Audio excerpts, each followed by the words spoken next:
Assalamualaikum warahmatullahi wabarakatuh. Waalaikumsalam warahmatullahi wabarakatuh. Bertemu kembali dengan podcast Ngaji Realita, di mana kita berupaya mengaji realita kehidupan dari sudut pandang Islam. Bersama saya masih tetap dengan Bapak Dian. Assalamualaikum. Waalaikumsalam warahmatullahi wabarakatuh. Pada kesempatan ini kita akan mencoba berbincang tentang realita di tengah-tengah masyarakat yang saya temukan di statistik yang saya baca di Google, bahwasanya angka perceraian tahun 2024 di Indonesia itu mencapai 399.921 kasus jadi hampir 400.000 kasus. Banyak juga. Di mana tertinggi ada di Jawa Barat dengan 88.985 kasus perceraian. Ya. Ini sangat menarik, Pak, itu ya. Karena kalau kita cermati realita kehidupan, orang yang menikah itu kan mereka awalnya itu berdasarkan cinta, gitu ya. Mereka ketertarikan, cinta, kemudian sampai ke jenjang pernikahan.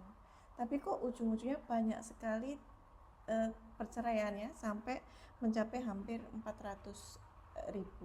Nah, menurut pandangan Pak Dian bagaimana menghadapi realita ini? Oke, ya ini topik yang menarik ya, topik yang menarik dan sensitif karena membahas tentang pernikahan. Jadi tadi pertanyaannya bagus.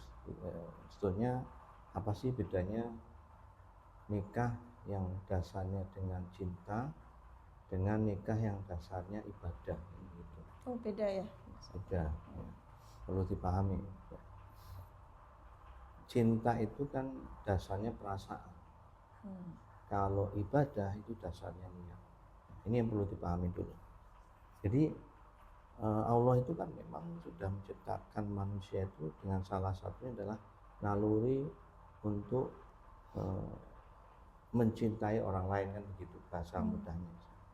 Dan wajar kalau antara laki-laki dan perempuan ya suka terus saling mencintai. Tapi ya rasa cinta ini karena dia tumbuh dari naluri, ya kadang ya bisa naik kadarnya, kadang bisa turun, ya kan? Ya, bisa hilang juga, tergantung dirawat enggak itu. Contoh misalnya ada muda-mudi yang jatuh cinta. Kalau misalnya cowoknya sering nyebelin, ya lama-lama rasa cintanya hilang. Atau misalnya cowoknya selingkuh gitu ya, ya bisa jadi cinta itu berganti menjadi kebencian. Itu contoh, karena cinta itu dasarnya dari perasaan. Beda dengan ibadah. Ibadah itu niat, kesadaran. Contoh misalnya sholat ya, orang sholat wajib 5 waktu itu mau kepingin nggak kepingin, kalau dia sadar bahwa itu adalah memang kewajiban dari Allah, dia sadar bahwa dia melakukan sholat itu, ya pasti dia akan sholat. Jadi tanpa perlu disuruh, tanpa perlu ada rasa keinginan, tanpa perlu misalnya pamrih, ya dia akan pasti sholat karena dasarnya kesadaran. Nah, terkait dengan tadi itu pernikahan, apa bedanya pernikahan dengan yang dasarnya cinta dengan pernikahan yang dasarnya ibadah? Ya tentunya pernikahan yang dasarnya cinta itu kecenderungannya itu rapuh, mudah terombang-ambing, mudah goyah. Yang tadi disebutkan angkanya perceraian itu sampai 400.000 ya, hampir 400.000. Alhamdulillah. Meskipun di dalam Islam itu perceraian dibolehkan, cuma itu kan ya dalam tanda kutip dikasih lampu kuning gitu loh, agar meskipun boleh tapi sebenarnya Allah itu membenci. Nah, kalau cinta ini itu tidak dirawat dengan baik, makanya wajar kalau banyak orang yang kemudian ya kan melakukan perceraian dengan gampang bilang sudah tidak ada lagi rasa cinta. Ya. Ya, seperti yang tadi saya bilang, cinta itu kan dasar perasaan. Kalau ini nggak dirawat dengan baik, ya pasti akan mudah. Beda dengan kesadaran. Nah, berbeda dengan nikah karena ibadah. Ya. Nikah karena ibadah itu ketika ada seorang laki-laki dan perempuan punya komitmen untuk menikah karena mencari ridha Allah, maka ya, yang pria itu dia tahu bahwa dia menikah itu untuk ibadah. Ada nggak ada rasa cinta ketika dia sudah menikahi seseorang, dia akan bertanggung jawab terhadap apa? Nafkah keluarganya. Meskipun misalnya kan kita lihat orang-orang zaman dulu itu nenek kakek kita itu dulu kan sering dijodohkan. Tahu-tahu udah kamu nikah sama ini nak, sama anaknya temannya bapak, nggak ada rasa cinta. Tapi karena itu niatnya ibadah, pengen berbakti sama orang tua, ya dinikahkan, ya dia yakin bahwa jodohnya itu pasti baik pilihan orang tua. Makanya orang-orang terdahulu pun tanpa ada rasa cinta pun sampai kemudian punya anak 10, 15, ya kan? Ya dia tetap bertanggung jawab untuk mencari nafkah, gitu. Tetap bertanggung jawab mendidik anaknya, melindungi keluarganya. Demikian pihak perempuan, ya kan? Pihak perempuan karena niatnya ibadah mencari ridha Allah, ya kan? Mau suaminya cinta nggak cinta, ya dia tetap melayani sebagaimana posisinya sebagai seorang istri. Misalnya dia harus menjaga kehormatan, misalnya mau keluar pun harus izin sama suaminya, ya kan? Dia tahu bahwa kenapa dia melakukan ini, ya karena Allah ya mewajibkan seperti ini, gitu. Itu bedanya cinta, menikah karena cinta dan menikah karena ibadah. Jadi beda jauh sekali, berlawanan. Ya. Itulah kenapa orang yang menikah karena cinta, ya itu kecenderungannya akan mudah goyah. Berbeda orang yang menikah karena ibadah, insya Allah itu akan langgeng. Kenapa? Karena dasarnya adalah kesadaran untuk mencari ridha Allah, kesadaran untuk menjalankan ibadah pada Allah, begitu. Ya. Jadi sudah ini ya, jelas perbedaannya kalau berdasarkan perasaan ya tadi ya, hanya perasaan. Nah, apakah karena berdasarkan perasaan ini akhirnya suatu hubungan itu menjadi mudah goyah gitu ya, sehingga menyebabkan tingkat perceraian yang sangat tinggi tadi itu hubungannya? Ya seperti yang tadi saya jelaskan, ya pernikahan kalau dasarnya cinta itu akan mudah goyah. Ibaratnya begini, ibaratkan itu cinta itu tanaman, ya. Ibadah itu tanahnya. Ya. Jadi kalau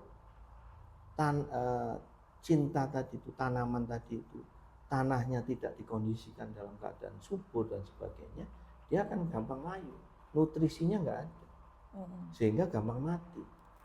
Makanya wajar kalau apalagi dengan ujian hidup saat ini ya, semakin luar biasa, media sosial masif, banyak orang flexing, tentunya wajar kalau seorang wanita misalnya ya, yang lihat kesehariannya media sosial seperti itu, dia mulai goyah.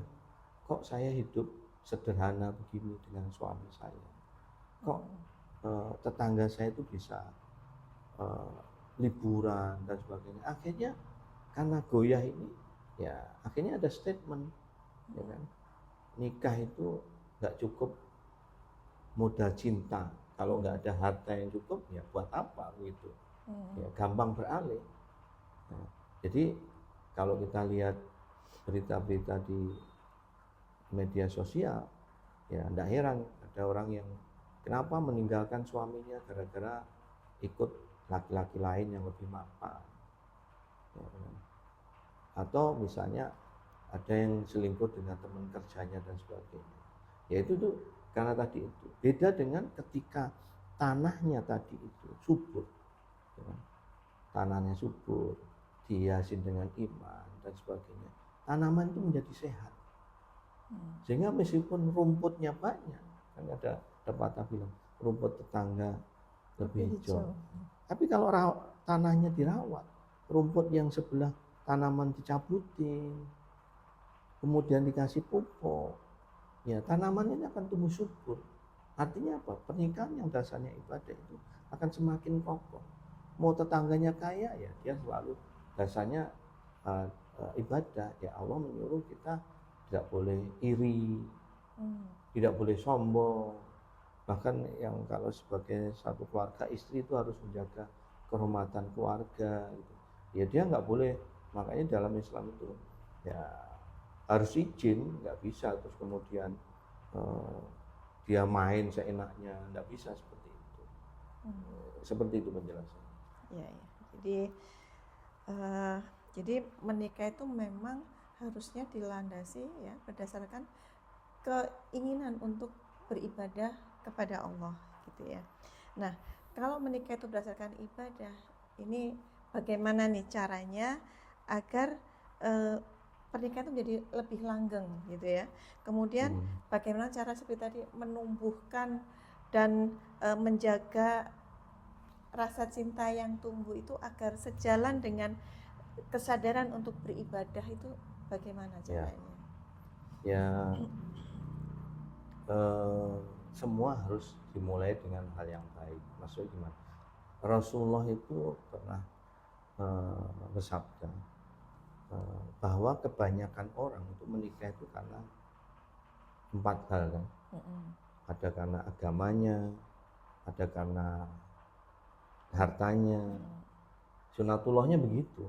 Orang menikah itu pasti kalau nggak ngelihat agama, ngelihat hartanya, lihat keturunannya, lihat fisik dah, ya kan? Udah 4 hal itu, nggak ada apa istilahnya di luar itu. Nah, tapi kata Rasulullah, carilah karena agamanya. Kenapa? Karena kalau mencari karena agamanya, ya tadi ibaratkan kalau itu satu tanaman tanahnya gembur, terus kemudian dijaga dan sebagainya, maka pernikahan itu akan langgeng. Jadi kalau ditanya harus gimana caranya supaya langgeng, ya dari awal harus niatnya harus lurus bahwa nikah ini niatnya untuk ibadah. Karena begini, kalau tadi yang disampaikan oleh Rasulullah tadi relate. Kalau orang disuruh memilih calonnya itu karena agamanya, itu yang dimaksud adalah pasti kalau agamanya bagus, orang itu akhlaknya pasti bagus, ya kan? Kalau perempuan ya dia bisa menjaga harga dirinya, bisa menjaga kehormatannya, ya kan? Enggak misalnya enggak dia tahu batasan-batasan agamanya, kan begitu. Sehingga kalau berkeluarga dia tahu mana kewajibannya, mana yang enggak boleh, mana yang bolehkan begitu. Terus kemudian tentunya kalau karena agamanya ibadahnya juga bagus. Terus ya banyak hal. Artinya orang kalau agamanya bagus berarti orang itu senantiasa dijaga sama Allah kebaikannya. Itu yang pertama. Yang kedua, kalau supaya langgeng apa? Ya karena itu niatnya ibadah, niatnya mencari ridho Allah, masing-masing pasangan itu harus sabar dalam menghadapi proses kehidupan. Dalam kehidupan ini kan seperti jalan ya, jalan itu kan tidak seterusnya lurus, mulus itu, kadang ada berjalan, ada lubang, kita harus belok dan sebagainya. Makanya harus sabar. Kan ada cerita yang bagus itu. Ada 2 cerita ini yang saya mau ceritakan. Terkait tadi karena agamanya, yang kedua terkait dengan kesabaran. Ini mestinya cerita ini terkait dengan yang tadi itu, memilih karena agamanya. Jadi dahulu kala itu ada sahabat Rasulullah namanya Julaibib, kalau nggak salah, insya Allah mudah-mudahan benar ya. Julaibib ini tuh ya kalau dibilang sekarang itu ya orang yang nggak punya gitu, orang biasa hidup di masjid dan sebagainya. Tapi ini merupakan salah satu sahabat Rasulullah. Suatu ketika dia ditanya lah sama Rasulullah, wahai Julaibib, apakah kamu nggak ada niatan untuk nikah? Bahasa mudahnya gitu. Julaibib sambil tersenyum, ya Rasulullah, sebetulnya saya punya keinginan menikah. Tapi siapa sih yang mau nikah dengan saya? Udah miskin, jelek misalnya, nggak ganteng. Ya sudah, yang penting kamu punya keinginan, nanti aku yang nyariin, kata Rasulullah. Gambar bahasa gaulnya begitu ya. Kemudian di satu sisi ada seorang pembesar Quraisy di situ, kalau nggak salah, ya kan? Pengusaha dan kaya raya. Nah, kemudian datanglah Rasulullah menanyakan putrinya. Nah, saudagar atau pengusaha itu, pembesar itu udah senang gembira. Oh, ini Rasulullah kok menanyakan anaknya, apa Rasulullah mau melamar anaknya? Udah senang dulu, udah pede dulu. Kemudian oleh Rasulullah, saya bukan mau melamar anakmu untuk aku, tapi aku mau melamar anakmu untuk sahabatku. Siapa ya Rasulullah? Julaibib. Ya kan? Nah, pada saat mendengar itu, yang saudagar kaya raya ini terdiam, nggak langsung menjawab, karena ekspektasinya kalau dia keluarga kaya raya ya harus dapat yang minimal sama, sekufu gitu ya, sama gitu, ya, sederajat gitu. Kok ini mau dinikahkan dengan orang yang ya orang miskin, tinggalnya di masjid, ya. Tapi kemudian anaknya tadi itu mendengar percakapan ini. Akhirnya si anaknya tadi itu menyampaikan, wahai ayahku, aku bersedia. Ya kan? Kaget. Lah kenapa? Kalau yang memerintahkan Rasulullah, ya kan? Sementara dalam Al-Quran kita diminta untuk taat pada Allah dan Rasul. Pasti orang ini orang yang terbaik, orang yang agamanya baik.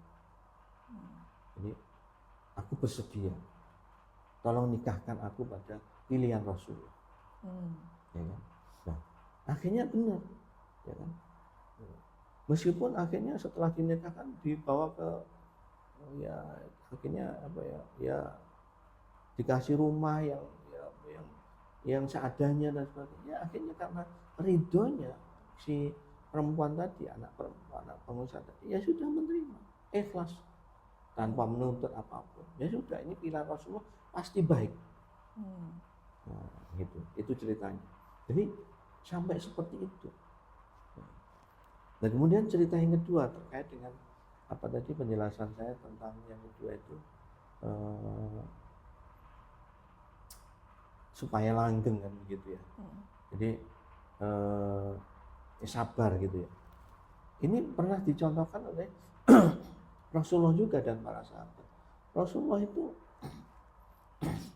ya dari sisi komunikasinya selalu baik, mesra, ya kan, sama istri-istrinya, bahkan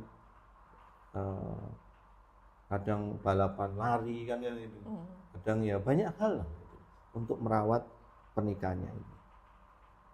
Terus ada juga contoh yang dicontohkan oleh sahabat Umar setelah menjadi Khalifah Umar.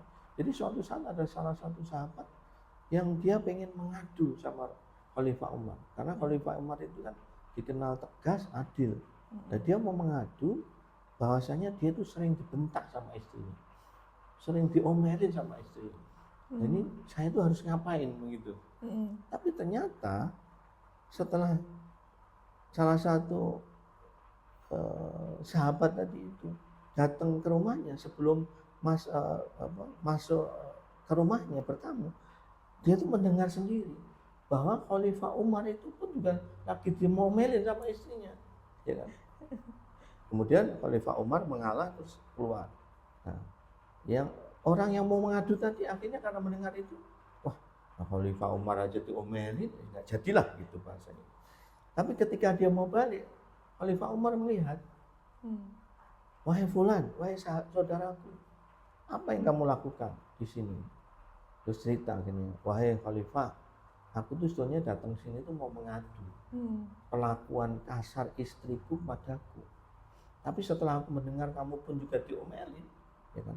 Ya sudah, wong sahabat Umar aja diomelin diem aja, kenapa saya harus mengadu kan gitu. Akhirnya Khalifah Umar itu tersenyum. Ya disampaikan bahwa istriku itu sudah baik padaku. Dia sudah memasakkan masakan yang enak padaku, sudah menyusui anakku, sudah mengandung anakku, ya kan, sudah mendidik anakku, sudah mencuci pakaianku, dan banyak hal kebaikan yang sudah diperlakukan padaku. Kenapa aku nggak mau bersabar? Hanya cuma diomelin dan sebagainya. Ya sudah, bersabar saja. Gitu. Jadi selain tadi itu karena agamanya, ya sudah sabar. Selama itu tidak melanggar perintah Allah dan Rasulnya. Gitu. Jadi kalau misalnya mungkin saat ini banyak banyak candaan bilang udah suaminya kerja capek, pulang di kantor diomelin bos, pulang diomelin istrinya gitu. Ya sudah, sabar saja. Karena ya tadi itu insya Allah nanti Allah akan memberikan kebaikan pada keluarga. Yang ketiga, di dalam Al-Quran dalam surat Ar-Rum 21 itu nanti sebentar saya bacakan, takut salah ya.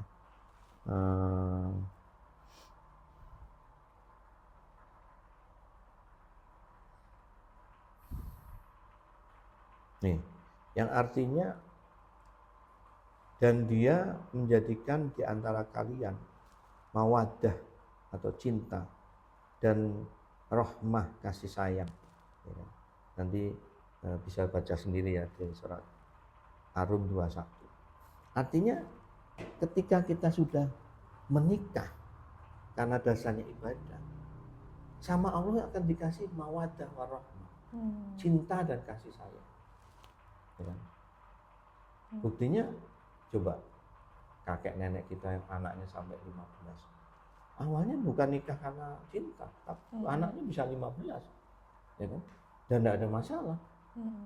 Bahkan kesini-sini kadang kalau kita seringkali kita melihat kakek nenek kita itu betapa cintanya, betapa kasih sayangnya dengan hubungan suami istri. Ternyata tadi itu dari awalnya dinikahkan taat karena niatnya ibadah, nurut sama orang tua, dan masing-masing tahu batasan-batasannya, akhirnya dikasih mawaddah warahmah. Jadi nikahlah karena agama, kemudian sama Allah akan dikasih mawaddah warahmah. Insya Allah nanti pernikahan akan langgeng. Begitu. Ya, jadi kalau saya ambil kesimpulan tadi, yang pertama meluruskan niat gitu ya, karena tadi dari 4 kriteria itu yang paling utama ya agamanya, ya, meluruskan niat ya untuk itu ya. Yang kedua tadi bersabar gitu ya, bersabar. Dan kalau lihat dari kisahnya Khalifah Umar, bersyukur juga dalam arti berterima kasih sama istrinya, sudah diurusi lah istilahnya gitu, bersabar dan bersyukur. Dan mungkin sebaliknya juga, istri juga bisa bersabar dan bersyukur dengan kekurangan suaminya, seperti kisah tadi Julaibib, sahabat Julaibib ya, dengan istri anak saudagar, di mana anak saudagar itu bisa bersabar terhadap kekurangan Julaibib. Jadi bersyukur, bersabar. Nah, yang ketiga tadi adalah komunikasi, ya kan? Komunikasi sebagaimana dicontohkan oleh Rasulullah tadi ya, bersikap terhadap istrinya, dan itu menjalin hubungan yang akan memperkuat dan menjadikan pernikahan itu langgeng, gitu ya, memunculkan perasaan-perasaan yang dalam surat Ar-Rum 21 tadi ya, dimunculkan oleh Allah mawaddah warahmah jika sudah terpenuhi dari yang tadi ya, keinginan untuk beribadah kepada Allah gitu. Alhamdulillah sudah ada pencerahan gitu ya. Jadi sebaiknya kita menikah ya karena untuk beribadah gitu ya. Cinta itu akan mengikuti gitu ya, akan akan langgeng. Nah sekarang closing statementnya gimana nih Pak Dian? Ya, closing statementnya. Jadi segala sesuatu itu kalau dimulai karena kesadaran kita untuk mencari ridha Allah, insya Allah itu banyak hal kebaikan yang akan menyertai kita, termasuk dalam hal pernikahan. Kalau kita nikah dasarnya adalah ibadah, sebagaimana dalam surat Ar-Rum 21 itu, Allah akan memberikan mawaddah warahmah, cinta dan kasih sayang. Jadi bagi sahabat-sahabat juga yang saat ini nih punya keinginan untuk menikah, luruskan niat. Nikah bukan karena cinta, tapi nikah karena ibadah. Pak, kalau nikah nggak ada rasa cinta kan gimana? Nggak usah khawatir. Tadi disampaikan, jadi ya sekarang tinggal dialihkan niatnya. Jangan cinta dulu, tapi niatnya untuk ibadah. Dan jangan khawatir, Allah sudah janji bahwa ketika nanti kalian sebagaimana dalam surat Ar-Rum tadi itu, ketika laki-laki dan perempuan itu udah menyatu karena mencari ridha Allah, Allah akan memberikan apa? Mawaddah warahmah. Jadi mumpung masih ada waktu ya, biar nanti pernikahan itu langgeng, sebagaimana ibarat tadi itu tanaman dan tanah, ya tanahnya disiapkan, dibuat gembur dulu, ya kan? Dikasih pupuk, dikondisikan, rumput-rumput dibersihkan. Maksudnya apa? Ya niatnya diluruskan. Tanahnya itu sebagai niat untuk ibadah mencari ridha Allah. Kemudian nanti tanaman itu akan tumbuh dengan subur dan tumbuh dengan kuat. Meskipun ada badai dan sebagainya, insya Allah tanaman itu akan tetap kuat gitu. Sebagaimana kalau pernikahan kita itu dasarnya adalah mencari ridha Allah. Mungkin itu. Terima kasih. Alhamdulillah, terima kasih. Dan ini saya menemukan kalimat yang saya rasa pas banget ya dengan topik kali ini gitu ya. Jadi kalau cinta hanya tentang rasa, ia bisa pudar. Tapi kalau cinta dibingkai dengan ibadah, ia akan bertumbuh menjadi rahmah ya, menjadi rahmah, kasih sayang yang menenangkan gitu. Jadi menikahlah bukan karena kamu sudah menemukan orang yang sempurna, tapi karena kamu siap menyempurnakan diri bersama seseorang demi Allah gitu ya. Diniatkan untuk Allah gitu ya. Jadi alhamdulillah selesai podcast Ngaji Realita kali ini gitu ya. Sampai berjumpa di episode berikutnya bersama dengan realita kehidupan yang berbeda, tapi tetap berikhtiar menemukan jawaban dari sudut pandang Islam gitu ya. Terima kasih. Assalamualaikum warahmatullahi wabarakatuh. Waalaikumsalam warahmatullahi wabarakatuh.